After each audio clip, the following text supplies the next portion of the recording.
Usai melaksanakan ibadah di Masjid Nabawi, Madinah, Arab Saudi, sejumlah jemaah calon haji Indonesia lupa jalan menuju lokasi penginapan.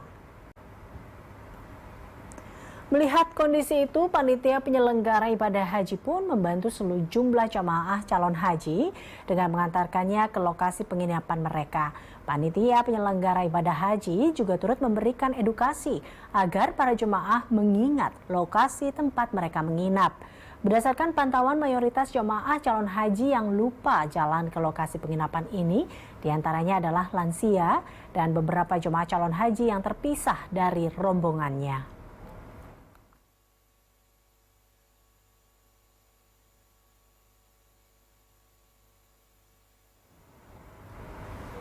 Ya pemirsa, kita terhubung dengan rekan Wisnu Bagus di Madinah saat ini. Assalamualaikum Wisnu.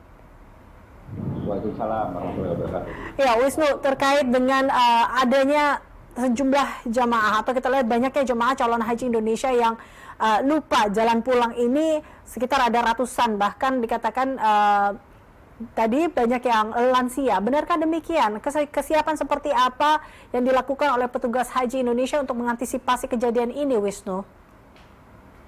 Ya, dapat saya laporkan bahwa sebelumnya saya ingin gambarkan bahwa di belakang saya ini adalah jemaah dari berbagai negara sehabis pulang sholat zuhur arba'in di Masjid Nabawi. Nah, dengan begitu banyaknya jemaah ini, maka sejumlah jemaah Indonesia banyak yang lupa pulang ke hotelnya, Elisa dan pemirsa. Mereka yang tadinya datang berkelompok tiba-tiba terpisah karena banyaknya jemaah, hingga mereka tidak ingat jalan menuju hotelnya. Nah, ini memang menjadi kendala, namun petugas di sejumlah titik telah ditempatkan untuk mengawal atau untuk memberitahu, melayani, dan bahkan mengantar jika ada jemaah haji asal Indonesia yang lupa arah pulang. Ini memang sangat wajar karena hotel-hotel di sekitar Madinah itu mirip-mirip, Elisa, dengan konstruk yang tinggi, jalanan kecil. Hotel-hotel ini mengelilingi hampir di sekitar Masjid Nabawi, sehingga para jemaah terutama yang lansia jika tidak mengingat ciri khas dari hotel, nama hotel dan gate atau pintu gerbang Masjid Nabawi, dipastikan mereka akan kesulitan untuk kembali ke hotelnya. Meski demikian, petugas telah ditempatkan di beberapa titik tertentu. Ada 5 posko di sekitar Masjid Nabawi. Mereka mobile berseragam seperti yang saya gunakan untuk memantau atau setidaknya memberi arahan jika ada jemaah haji asal Indonesia yang tersesat. Demikian, Elisa.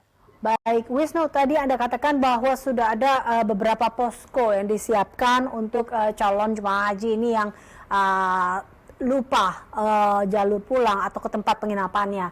Adakah mungkin tanda-tanda atau penanda khusus bagi para calon jemaah haji ini? Adakah mungkin yang digunakan oleh mereka agar mempermudah mencari kelompoknya? Seperti itu, Wisnu? Ya, sebenarnya tidak ada ciri khusus dari pihak pemerintah, namun pemerintah membekali jemaah haji ini sebuah kartu. Nah, kartu ini adalah berisikan barcode. Nah, barcode itu jika di-scan oleh petugas akan keluar semua informasi detail, mulai dari nama hotel, kelompok terbang, embarkasi, ketua rombongan, bahkan ketua kloter. Ini sangat memudahkan petugas untuk mengecek atau untuk mengantar jika ada jemaah haji Indonesia yang besar.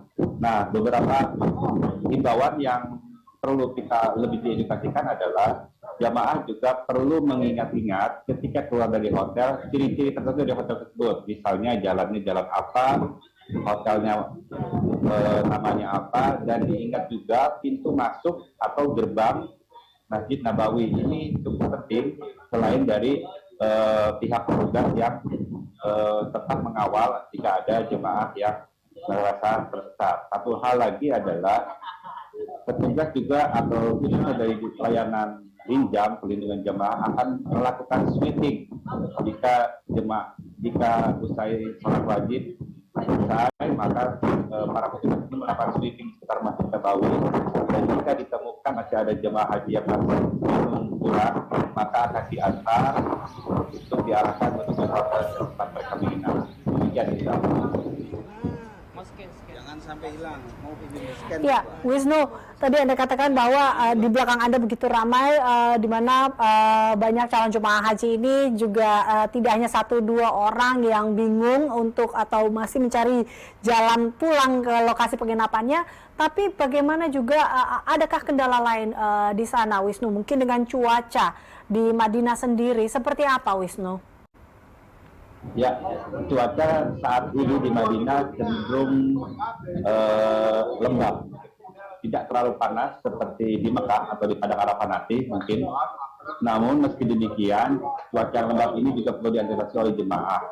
Cuaca lembab dan tidak terlalu panas, suhunya mungkin sekitar 40 atau 41 derajat Celcius. Tidak terlalu beda jauh dengan Indonesia yang sekitar 32. Namun panasnya ini cukup membuat kulit menjadi hitam. Nah, selain itu juga beberapa kulit dan bibir, jika tidak diantisipasi dengan pelembab bibir akan terlihat pecah-pecah. Ini juga harus menjadi perhatian jemaah jika mereka akan keluar dari hotelnya. Sediakan untuk pelembab bibir, kemudian minum, jangan lupa setiap 15 menit meski tidak haus tetap meneguk air 1 teguk atau 2 teguk. Memang di sini tidak terasa haus, Elisa, namun memang dianjurkan untuk menghindari dehidrasi, minum tetap dilakukan perlu 15 menit. Hal lain yang bisa dilakukan jemaah terkait cuaca adalah membawa semprotan wajah. Nah, semprotan wajah ini bisa disemprotkan ketika menghadapi cuaca terik di sekitar Madinah. Demikian, Elisa. Baik, artinya selain juga tetap harus selain mengingat lokasi penginapan yang harus dilakukan juga oleh calon jemaah haji di sana adalah tetap menjaga kesehatan, salah satunya dengan menggunakan pelembab bibir tadi ya, karena memang cuaca di sana terbilang tidak terlalu lembab, bisa dikatakan seperti itu, dan harus minum yang banyak ya, Wisnu, agar terhindar dari dehidrasi. Terima kasih Wisnu Bagus untuk laporannya. Dan selamat bertugas kembali. Pemirsa, demikian laporan dari Wisnu Bagus dari Madinah.